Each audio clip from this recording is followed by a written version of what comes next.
Hello friends, welcome to YouTube channel Parliamentary Reporter. This is English shorthand dictation exercise number 28 and the dictation speed is 140 words per minute. Ready? Start. The House of Parliament of India, which contains the Lok Sabha and the Rajya Sabha, is located in New Delhi. It was designed by the British architects Sir Edwin Lutyens and Sir Herbert Baker in 1913 as part of their wider mandate to construct a new administrative capital city for British India. It is said that the circular structure of an 11th century Hindu temple in Madhya Pradesh may have inspired the design of the building.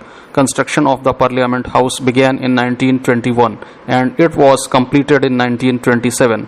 The opening ceremony of Parliament House, which then housed the Imperial Legislative Council, was performed on 18th January 1927 by Lord Irwin, the then Viceroy of India.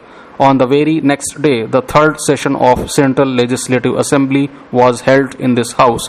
2 floors were added to the structure in 1956 due to a demand for more space.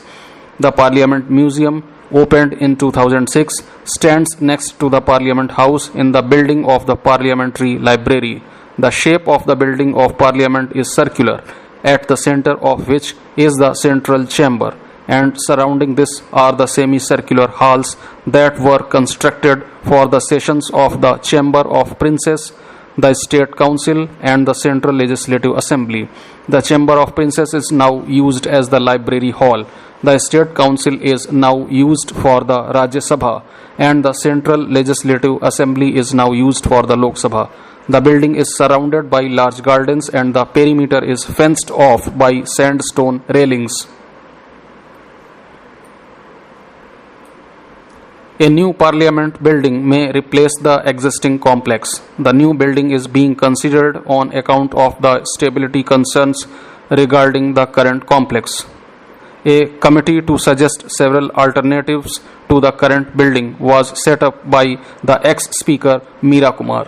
The present building, which is an 85-year-old structure, suffers from inadequacy of space to house members and their staff and is thought to suffer from structural issues. The building also needs to be protected because of its heritage. In August 2019, the Vice President and the Chairperson of the Rajya Sabha, Shri Venkaiah Naidu, proposed to Prime Minister Modi to have a new building for the Parliament. In January 2020, Lok Sabha Speaker Shri Om Birla announced that Parliament will be holding its sessions in a new building in 2022 when the country would be celebrating its 75th Independence Day. Renovation of Central Vista from Rashtrapati Bhavan to India Gate is also underway.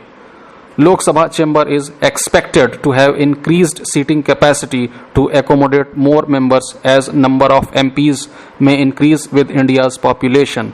Lok Sabha may need to have 848 members by 2026. New complex will be able to house 900 Lok Sabha MPs and 1,350 members in total.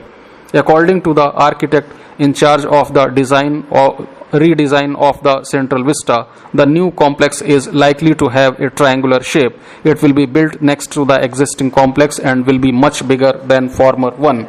North and South blocks, which house ministries, will be converted into museums and relocation of Prime Minister's office and ministries and redesign of Rajpath will take place. Last week, Australia announced that it will now force technology giants such as Facebook and Google to pay new companies for using content. The government of Australia said that this was meant to ensure a level playing field and the announcement came after an 18-month investigation into the power of these digital platforms by the country's Competition and Consumer Commission. Earlier this month, France's top competition authority asked Google to negotiate with media companies, including both publishers and agencies, for using snippets on its search engine and news aggregator and pay them proper remuneration. Both Australia and France are right. For too long, there has been an unfair ecosystem that has been built around the digital news landscape. Media organizations invest tremendous resources, such as personnel, editorial gatekeeping, overhead costs, and distribution. Big digital intermediaries such as Facebook and Google take their content and push it on their platforms, but operating under ambiguous regimes, they pretend not to be media companies.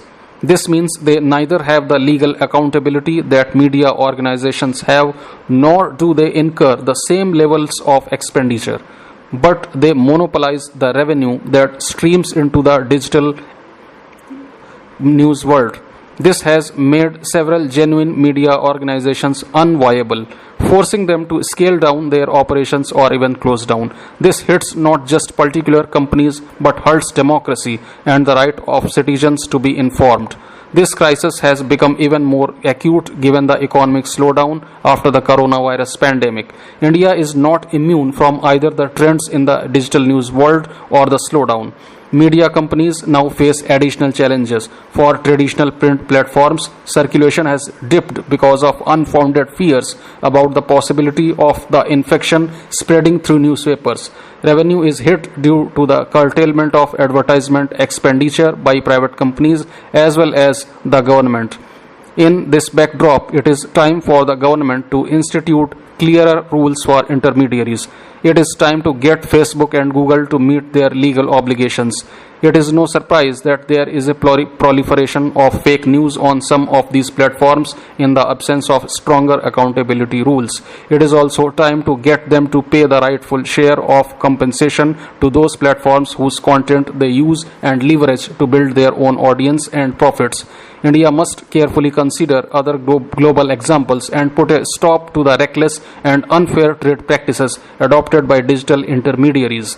It is indeed time for a level playing field, not just to help India, but also to preserve democracy and keep up the news gathering mechanisms that are so essential to keeping citizens informed. On 21st April, the price of Texas oil futures fell below $0 per barrel. In theory, an empty barrel of crude oil was worth more than a full one. This was a symbolic milestone, which was a consequence of a lack of storage and quarter and fire sales rather than a stable market situation. Oil price futures have recovered, but only to their still absurdly low band of $20 to $25 per barrel. Brent crude price, which is the relevant one for India, continues to stay around $20. All of this reflects the enormous mismatch between global supply and demand. There was already a surplus of oil before the coronavirus pandemic. After the outbreak and the continuing economic retrenchment, the world is awash with black gold. The recent 15 million barrel oil production cuts announced by various countries proved toothless in the face of a 30 million barrel drop in demand. The brief fall of Texas oil prices into negative was a headline catching symptom of the current problem of surplus. There have been other signs, such as the record 160 million barrels of oil stored on stationary tankers, and countries such as Nigeria being unable to sell sweet light crude at even $11. Natural gas prices have followed a slippery slope as well. As one of the world's largest importers and a country repeatedly brought to its knees by crude spikes, India has always been happy when prices have crashed, but it has moved beyond the days when it looked at oil solely in terms of how much foreign exchange it could save. Today, it should look at how it can quickly enhance its strategic reserves to benefit from the falling price. For instance, China is doing just that. It should assure future supplies. This is a good time to enter into long-term contracts. Finally, it should also judge how the present oil crisis will affect, for better or for worse, its long-term energy strategy. New Delhi should keep a firm eye on its long-standing goals of promoting solar and wind energy, shifting more base-load power to natural gas, and shutting its most polluting coal-fired power plants. But it is unlikely that even the most cost-effective of these will be able to match oil prices in the short and maybe even medium term. The national lockdown has entered its fifth week. It is also the second day of the selective relaxations in districts and zones that have seen either limited or no cases of the coronavirus disease. With the lockdown, India is seeking to preserve public health and slow down the rate of the spread of the virus.